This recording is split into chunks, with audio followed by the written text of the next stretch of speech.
Hello students, मैं math teacher are के सिंह आपका ओमेगा प्रो क्लासेस में स्वागत है। तो मैट्रिक्स में हम लोग पिछले क्लास में इन्वर्स ऑफ मैट्रिक्स हुआ था, टाइप्स ऑफ मैट्रिक्स हो गया था।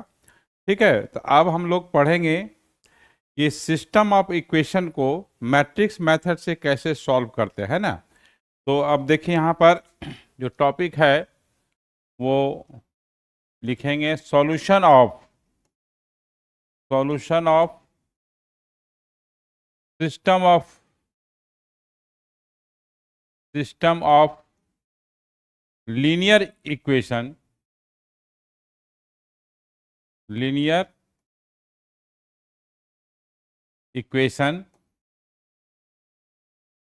by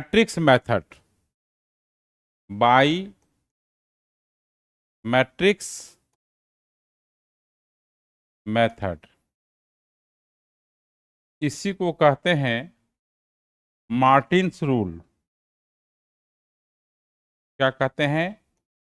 Martins rule. मार्टिन्स नाम है मैथमेटिशियन का, जिन्होंने सिस्टम ऑफ इक्वेशन को मैट्रिक्स मेथड से सॉल्व किया, इसीलिए इसका नाम पड़ा मार्टिन्स रूल। ठीक है, तो क्या होता है इसमें कि देखिए, let a1x plus b1y plus c1z equal to d1, a2x plus b2y c2z equal to d2, a3x plus b3y plus c3z equal to d3। ये तीन इक्वेशन है, 1 2, ठीक है, 3। तो तीन इक्वेशन है और तीन वेरिएबल है। जितना वेरिएबल होगा अननोन क्वांटिटी उतना ही इक्वेशन होगा। तो देखिए यहाँ पर जो होता है, याद रखेंगे,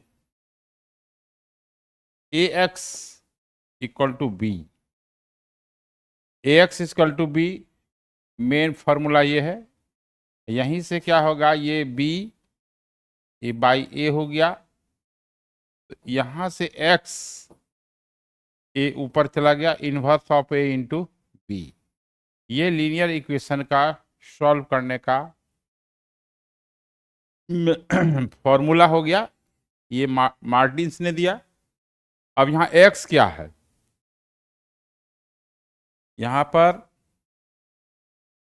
वेयर x इक्वल टू जो वेरिएबल है उससे जो कॉलम मैट्रिक्स बनेगा X Y Z. Column matrix किसको कहते हैं? जिसमें केवल एक ही कॉलम होता है।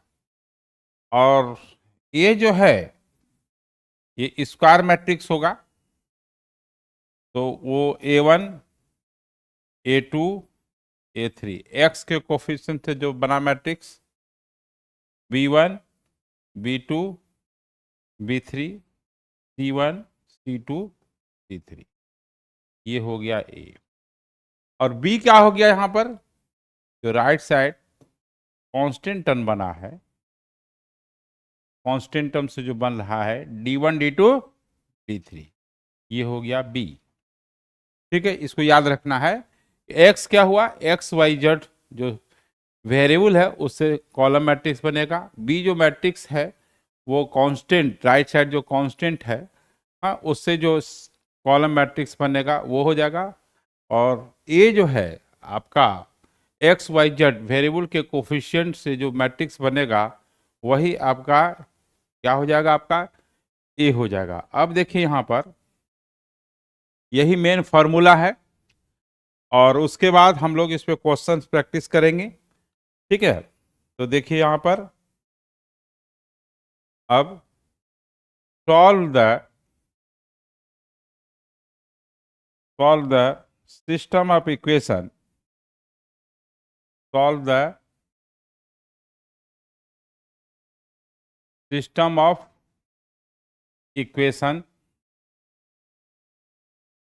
इक्वेशंस हो जाएगा, solve the system of equations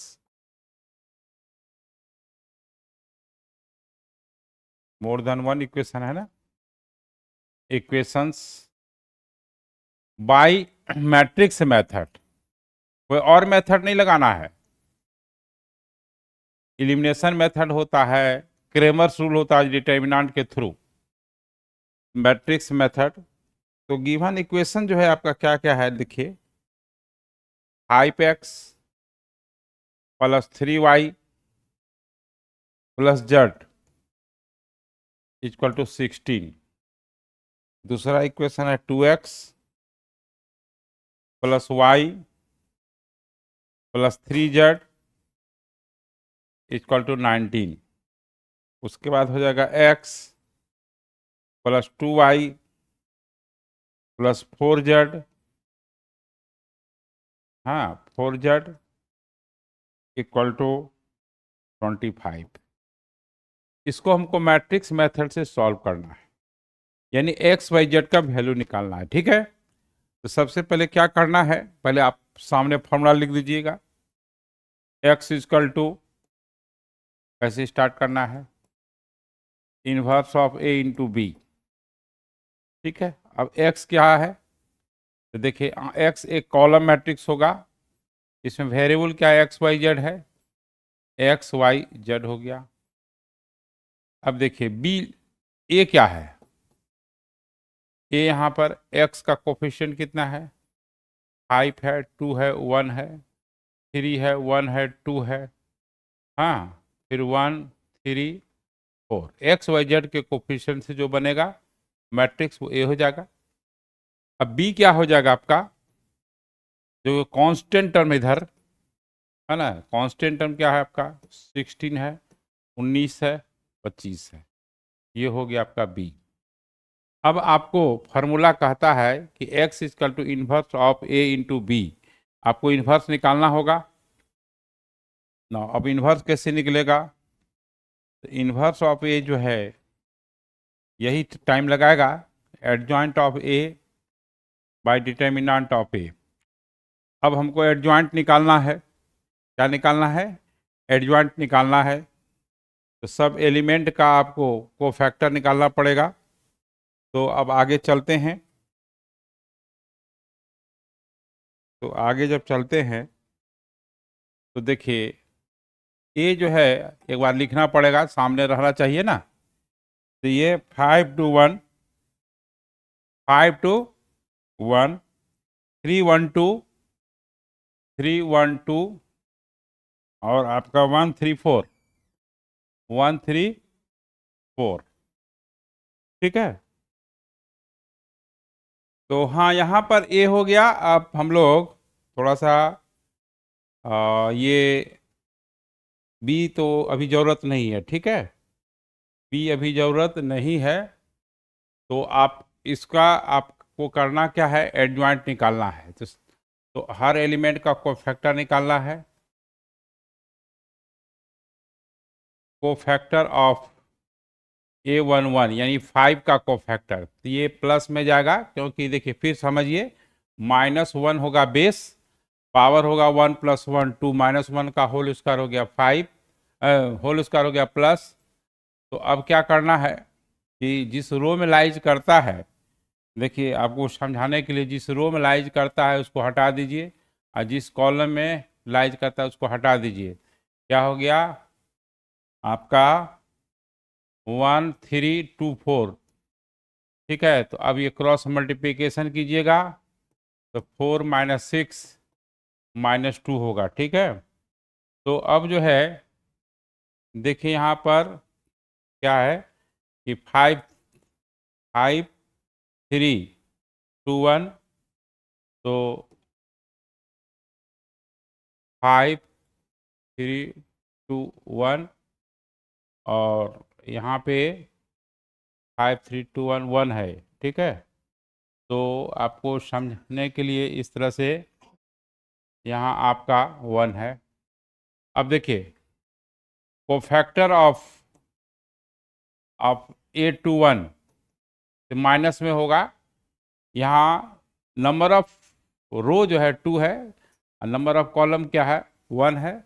तो अब जो है इसको जब हम ये ढकेंगे तो सेकेंड रो को ढक देना है, सेकेंड रो को ढक देना है और सेकेंड कॉलम को ढक देना है। तो हो गया क्या, 5114, ये आपका 20 माइनस 21 में 1 हो गया 19। अब जो है कोफैक्टर ऑफ A31 जो है ये प्लस में जाएगा, तो ये हो जाएगा आपका 3113, 9 माइनस 1 8 हो गया। Cofactor of A12 first row second column, ये माइनस में जाएगा। जिस रो में लाइज करता है, जिस कॉलम में लाइज करता है उसको ढक दीजिए, ठीक है। तो ये हट जाएगा, ये हट जाएगा, 2314 हुआ। इसको डायरेक्ट आप लिख देते हैं क्योंकि कई बार बता चुके हैं। 8 माइनस 3 हो जाएगा 5, माइनस साइन लगेगा। फिर कोफैक्टर ऑफ आपको चाहिए A22, तो प्लस में जाएगा क्योंकि -1 का पावर 2 + 2 इवन हो गया, तो प्लस में जाएगा। तो अब इसको ढक दीजिए, ठीक है। सेकेंड रो को ढक दीजिए और सेकेंड कॉलम को ढक दीजिए, ठीक है। तो यहाँ पर सेकेंड रो और सेकेंड कॉलम को जब ढके 5114, तो यहाँ हो जाएगा कितना, 5 × 4 - 1, तो 19 हो गया, ठीक है। अच्छा, यहाँ थोड़ा सा फैक्टर ऑफ 1 2 देखते हैं। तो 1 2 माइनस में होगा 1 2 1 2, तो इससे 8 मान 3 5, ठीक। A31 में आपका थोड़ा चेक कर लेते हैं। A31 में आपका ये आपका 3113 हुआ, 3113। हाँ, ये A21 में माइनस, A21 कहाँ पे है, सेकेंड रो है, फर्स्ट कॉलम है। तो यहाँ पे सेकेंड रो है और फर्स्ट कॉलम है ना, तो एक ढक ये 12 माइनस 2, यहाँ थोड़ा सा गड़बड़ी हो गई है तो कैलकुलेशन में। तो यहाँ पर जो है माइनस तो होगा ही, तो यहाँ पे फिर इसको हटाते हैं। A21 हुआ, first row second row first column 3113। हाँ, तो यहाँ पे एक थ्री, एक मिनट, यहाँ पर A31, हाँ 9 माइनस 1 तो 8 हो ही गया। A21 निकालना है ना, सेकेंड रो और सेकेंड रो फर्स्ट कॉलम पे है ये, तो 3412, 33214, ठीक है। इसको ध्यान देना है यहाँ पे। तो अब जो है ये आपका 12 माइनस 2 -10 हो गया, ठीक हो गया। अब देखिए, अब A32 का निकालना है, A32 का निकालना है। तो कितना हो जाएगा आपका, इस रो को हटाइए, इस रो को हटाइए, माइनस तो होगा 3 + 2 5, तो ये रो हट गया, ये कॉलम हट गया। 5 1 15 माइनस 2, 15 माइनस 2 -13 हो गया। इसके बाद देखिए कोफैक्टर निकालना है इसका, A13 का कोफैक्टर ऑफ A13 का ये प्लस में जाएगा क्योंकि -1 का पावर 1 + 3 + इवन हो गया। तो ये 2122, 2112, 4 - 1 3 हो गया। कोफैक्टर ऑफ A23, A23 में क्या है, इसको ढक देना है, इसको ढक देना है। 5312, 10 - 3, 10 - 3, ये 7 हो गया। अब देखिए कोफैक्टर ऑफ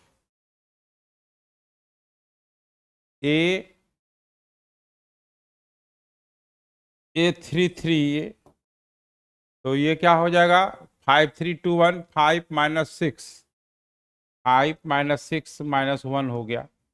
तो अब देखिए सी एक मैट्रिक्स बनाइए जो इसके कोफैक्टर से बन रहा है। तो इसके कोफैक्टर से कौन कौन बन रहा है देखिए, तो -2 हो गया, -10 हो गया, और 8 हो गया, फिर -5 हो गया, फिर 19 हो गया, फिर -13 हो गया, फिर यहाँ पर देखिए 3 हो गया, और ये 10 - 3, A23 का साइन देखिए थोड़ा सा, A23, A23, तो यहाँ आपका A23 में आपका A23 में आपका ये ढक गया, 15 - 2, 15 - 2, तो ये A32, हाँ तो ठीक है। फिर A13 हुआ,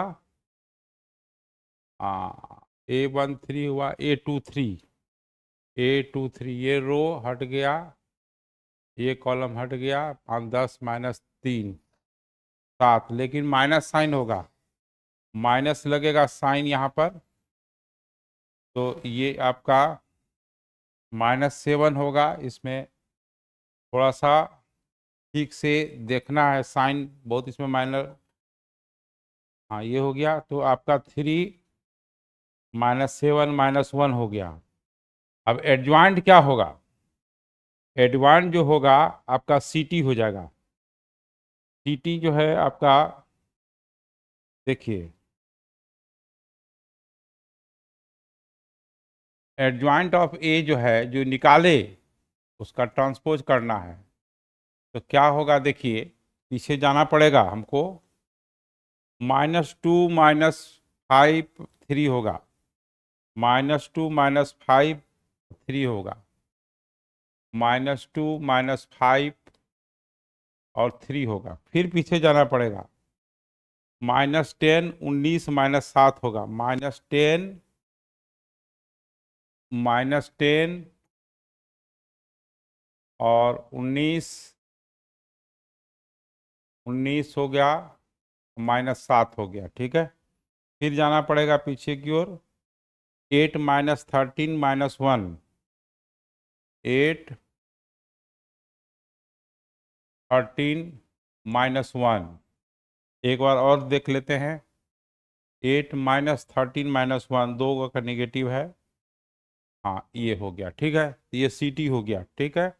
अब जो है x equal to inverse of A into B होता है, तो यह एडजॉइंट निकल गया, आपको डिटर्मिनेंट ऑफ ए निकालना पड़ेगा।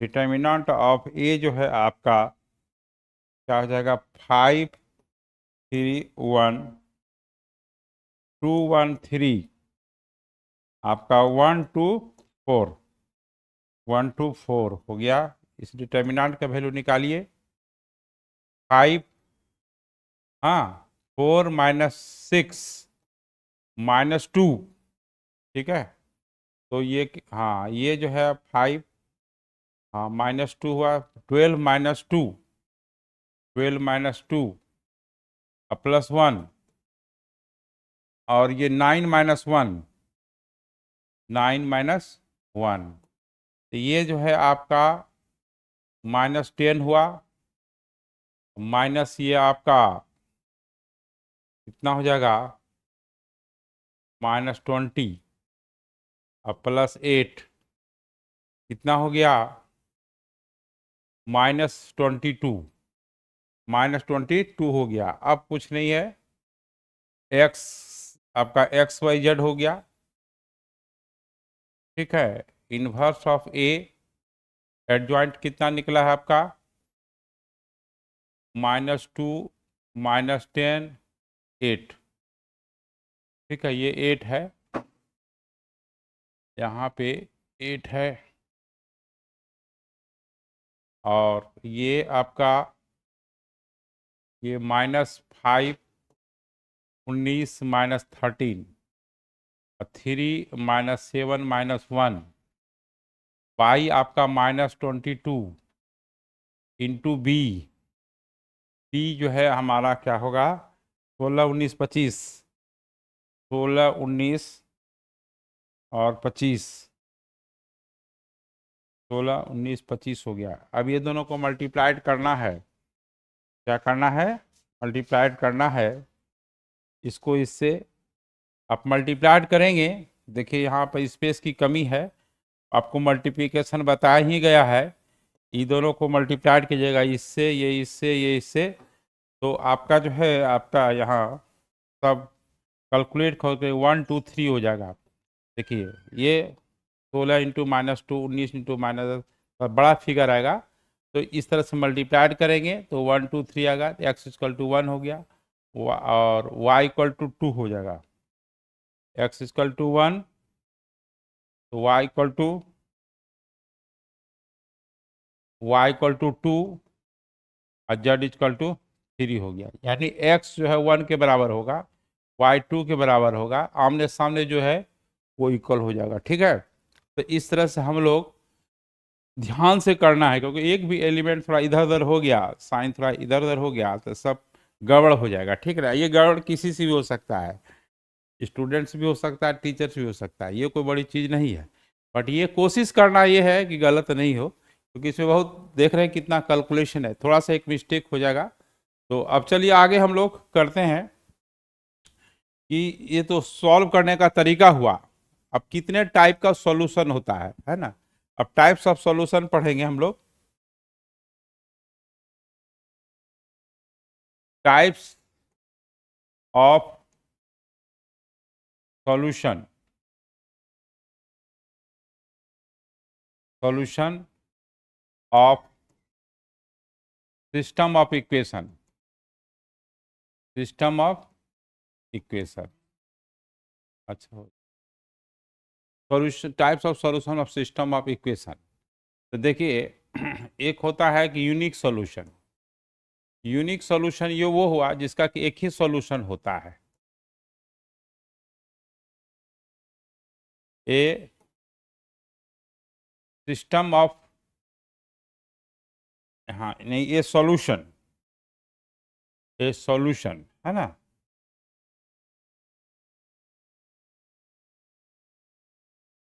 ए solution is said to be, is said to be unique solution। unique solution मतलब only one solution। a solution is said to be unique solution if system of equation has only one solution, only one solution, एक ही solution होगा। Infinite solution, infinite solution किसको कहेंगे, infinite solution. ए solution, या if ऐसे लिखिए अच्छा रहेगा, if system of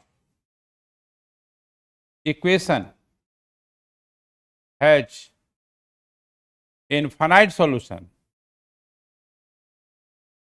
infinite solution, infinite solution यानी अनकाउंटेबल है ना, अनकाउंटेबल अनलिमिटेड है ना। Infinite if the system equation has infinite solution, then solution is called infinite। ठीक है, और ये जो इनफाइनाइट सॉल्यूशन होता है वो अदर पैरामीटर, अदर वेरिएबल के टर्म में दिया जाता है। ठीक है, अब देखिए इसमें जानना है कि सिस्टम ऑफ इक्वेशन क्या जानना है, सिस्टम ऑफ इक्वेशन। ज़्यादा इसमें लैंग्वेज नहीं लिखना है, कम का बात लिखना है। दो बात होगा कि ये determinant of A not equal to zero होगा और determinant of A equal to zero होगा। यही बात हो सकता है, या तो जीरो होगा या तो जीरो नहीं होगा। अगर जीरो नहीं होगा तो इस केस में system of equation has unique solution. Unique solution, unique solution होगा तो आपसे पूछेगा कि ये सिस्टम ऑफ इक्वेशन का यूनिक सॉल्यूशन होगा कि नहीं होगा, तो आप डिटर्मिनेंट ऑफ ए का वैल्यू निकालिएगा। अगर नॉट इक्वल टू जीरो होगा तो यूनिक सॉल्यूशन होगा। अगर determinant of A equal to zero होगा तो यहाँ पर क्या होगा, देखिए adjoint of A into B अगर नल मैट्रिक्स होगा तो इनफाइनाइट सॉल्यूशन होगा, इनफाइनाइट सॉल्यूशन होगा। और अगर adjoint of A into B not equal to null matrix होगा तो आपका नो सॉल्यूशन होगा।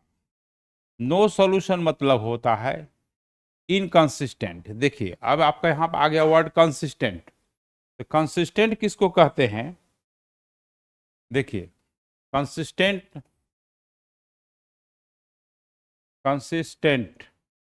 a system of equation is said to be consistent if it has a solution.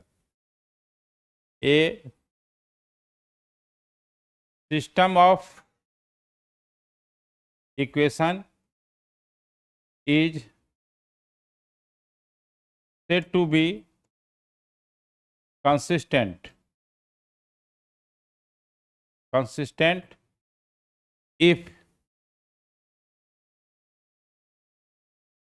it has a solution. Inconsistent जिसका solution नहीं होगा, inconsistent A system of equation is said to be inconsistent if it has no solution. If it has no solution, ये 10th में भी पढ़े होंगे consistent और inconsistent. Hindi medium के स्टूडेंट पढ़े होंगे कि विरोधी समीकरण और अविरोधी समीकरण, वही कंसिस्टेंट और इनकंसिस्टेंट हो गया। तो कोई भी सिस्टम ऑफ इक्वेशन का सॉल्यूशन होगा तो कंसिस्टेंट होगा, अगर सॉल्यूशन नहीं होगा तो इनकंसिस्टेंट होगा। तो आपको भी मैट्रिक्स में लिखाए थे अभी तुरंत, यूनिक सॉल्यूशन होगा यदि determinant of equal to zero होगा, यूनिक सॉल्यूशन होगा तो कंसिस्टेंट होगा। अगर determinant of equal to zero होगा तो दो बातें यहाँ हो रहा है, अगर adjoint of A into B अगर नल मैट्रिक्स होगा तो इनफाइनाइट सॉल्यूशन होगा, तो उस कंसिस्टेंट में भी, उस केस में भी कंसिस्टेंट है। लेकिन adjoint of A into B not अगर इक्वल टू जीरो है तो इनकंसिस्टेंट होगा। तो इनकंसिस्टेंट में आपको मैट्रिक्स मेथड से जब चलिएगा, adjoint of A into B अगर नल मैट्रिक्स नहीं हुआ तो नो सॉल्यूशन होगा, यानी इनकंसिस्टेंट होगा। ठीक है, इस पर क्वेश्चन जो होगा अगले नेक्स्ट क्लास में होगा कि कंसिस्टेंसी वगैरह सब चेक करने का, फिर एक ट्रैवल नॉन ट्रैवल सॉल्यूशन होता है उस पर जो है मैट्रिक्स में 1 लेक्चर होगा। ठीक है, तो ठीक है, अगले लेक्चर में मिलते हैं।